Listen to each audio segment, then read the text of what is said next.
Olá! Ainda pensando nos agentes endógenos, o tectonismo, além de provocar orogênese e pirogênese, ele pode estar associado à ocorrência de abalos sísmicos ou tremores de terra. Esses abalos sísmicos eles podem ocorrer ou na superfície terrestre ou no fundo do mar. É justamente essa diferença entre terremotos, que são tremores de terra na superfície terrestre, e maremotos, que ocorrem no fundo do oceano.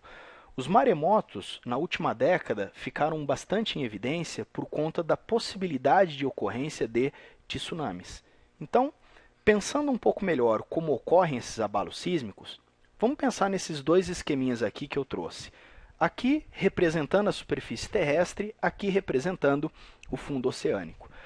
Abalos sísmicos, ou tremores de terra, estão associados a áreas de encontro de placas tectônicas, principalmente, porque as rochas nessas áreas de encontro de placas estão sofrendo constantemente compressões.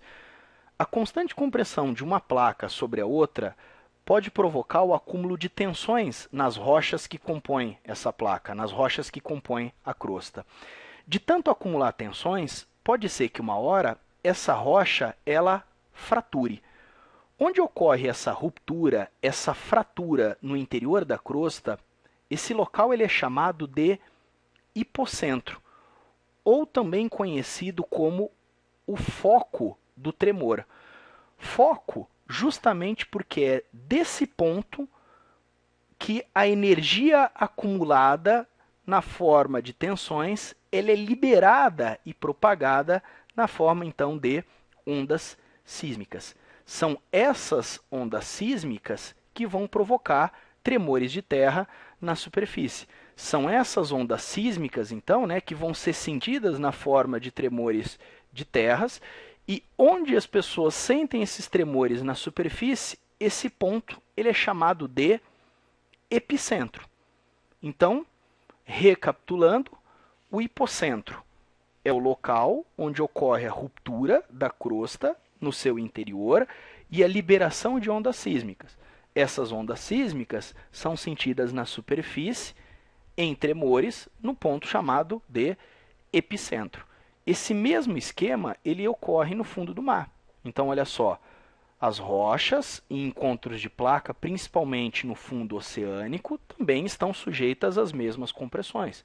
Também pode ocorrer a ruptura no interior da crosta, no foco, com a liberação de ondas sísmicas, que provocam tremores na superfície do oceano ou no epicentro. É claro que, por si só, um maremoto ele vai provocar uma alteração no oceano, vai deixar o mar mais revolto, o mar mais agitado. Mas os tsunamis normalmente estão associados a maremotos muito intensos.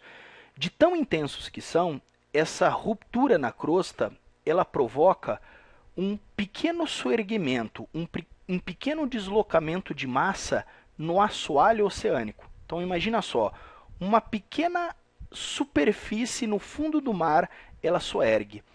Já é o suficiente para ela levantar com muita agressividade toda a coluna d'água que está em cima dela, provocando então ondas gigantescas apelidadas de tsunamis. A tradução, onda de Porto. Pensando num esquema um pouco melhor, seria exatamente então essa ideia.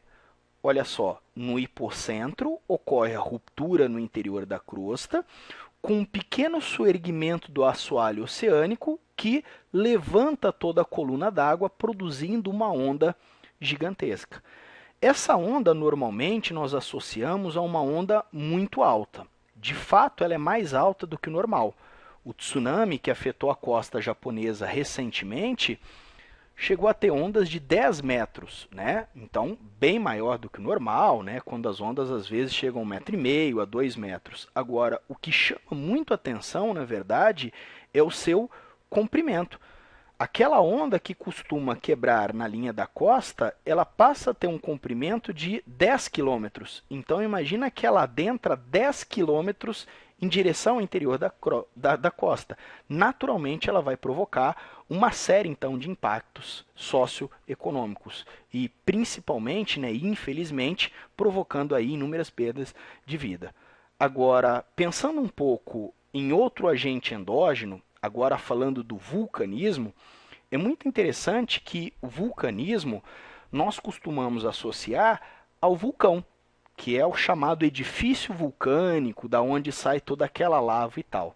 Na verdade, o vulcanismo representa qualquer episódio no qual o magma, que é um material comum do manto, do interior da Terra, extravasa em direção à superfície. E isso pode acontecer em diferentes situações. Por exemplo, aqui temos duas placas. Aprendemos que no encontro de placas, aquela que é mais densa sofre o processo de subducção. O magma do interior da Terra, nesse processo, é comum ele extravasar. Portanto, em locais de encontros de placa, aprendemos, ocorre a formação de dobramentos. Agora estamos aprendendo que também é muito normal a ocorrência de episódios vulcânicos, inclusive com a formação de edifícios vulcânicos. Pegando um outro exemplo, essa é uma situação também bem interessante, olha só, as placas tectônicas agora estão se encontrando no fundo do oceano, mesmo processo. Uma delas vai sofrer a subducção e o magma vai extravasar em direção à superfície. Só que agora ele vai entrar em contato com a água oceânica. Então, ao entrar em contato com a água, resfria. Resfria, resfria, resfria e olha só, de repente ele aparece na superfície. É justamente dessa forma que ocorre a formação das famosas ilhas vulcânicas, de encontros de placas tectônicas no fundo do mar que liberam esse material magmático que, ao se resfriar, pode dar origem a essas ilhas. Uma outra situação muito comum no fundo dos oceanos, tanto no Oceano Atlântico quanto no Oceano Pacífico, é a separação das placas tectônicas, os chamados limites divergentes. Nos limites divergentes, também é muito comum o magma extravasar em direção à superfície. É uma outra evidência de vulcanismo. Nesse caso, ocorre normalmente a formação das dorsais, que seria uma espécie de uma cordilheira, que ocorre tanto no meio do Oceano Atlântico quanto no meio do Oceano Pacífico, formado por esse episódio vulcânico. E um último exemplo muito interessante é, às vezes, uma placa, de tanto movimentar-se, ela sofre diversas rachaduras. Essas rachaduras também podem ser preenchidas pelo magma do interior da Terra. E esse magma, ele acaba extravasando em direção à superfície e derramando, como ocorreu, né, no sul e no sudeste brasileiro. Portanto, abalos sísmicos e vulcanismos estão mais associados ao encontro de placas tectônicas, mas também podem ocorrer em regiões intraplacas.